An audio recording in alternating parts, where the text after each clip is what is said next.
சங்க இலக்கியத்தின் காலம். அது என்ன சங்க இலக்கியம் அப்படின்னு கேட்குறீங்களா?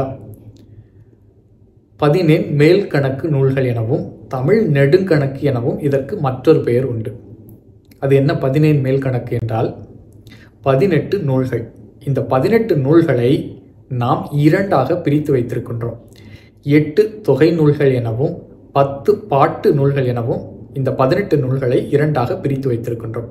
இந்த 8 தொகை நூல்களில் தான் குறுந்தொகை, நற்றிணை, அகநானூறு, புறநானூறு, ஐங்குறுநூறு, இந்த 10 போன்ற தொகை நூல்கள்லாம் அடங்கியிருக்கிறது.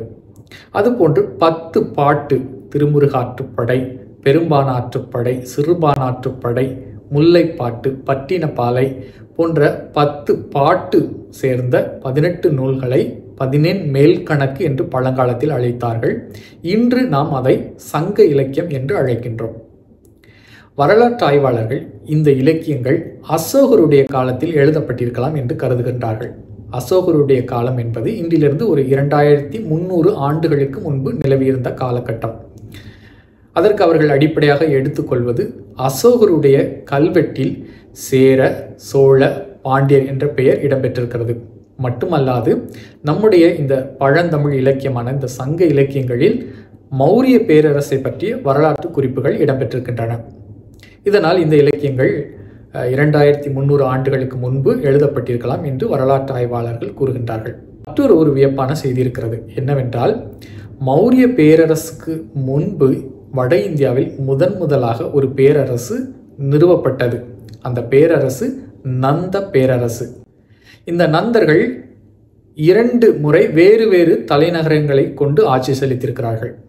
நம்முடைய பழந்தமிழ் இலக்கியமான இந்த சங்க இலக்கியங்கள் வரலாற்று குறிப்புகளை தருகின்றது. முதலாக அவர்கள் சோனை என்கின்ற ஆற்றங்கரையில் தங்களுடைய ஆட்சியை நிறுவுகின்றார்கள். பிறகு கங்கை ஆற்றங்கரையில் பாடலிபுத்திரம் என்கின்ற நகரை தலைநகராக கொண்டு ஆட்சி செலுத்துகின்ற வரலாற்று செய்தியையும் நம்முடைய பழந்தமிழ் இலக்கியங்கள் பகிர்கின்றன. இவர்களுடைய காலம் 2400 ஆண்டுகளுக்கு முற்பட்டது. ஆக நந்தர்களை பற்றி வரலாற்றை தருகின்ற ஒரே இந்திய இலக்கியம் என்பது நம்முடைய சங்க இலக்கியங்கள். இந்த சங்க இலக்கியங்கள் 2400 ஆண்டுகளுக்கும் முற்பட்டவை என்பது இந்த இலக்கியங்களிலிருந்தே புலனாகிறது. ஆனால் வட இந்திய வரலாற்று ஆய்வாளர்கள் பெரும்பாலானவர்கள் நந்த அரசை பற்றி பேசும் பொழுது தமிழ் இலக்கியத்தை தவறவிடுகிறார்கள். பாலி மொழி இலக்கியமான மகாவம்சத்தை கருத்தில் கொள்கிறார்கள்.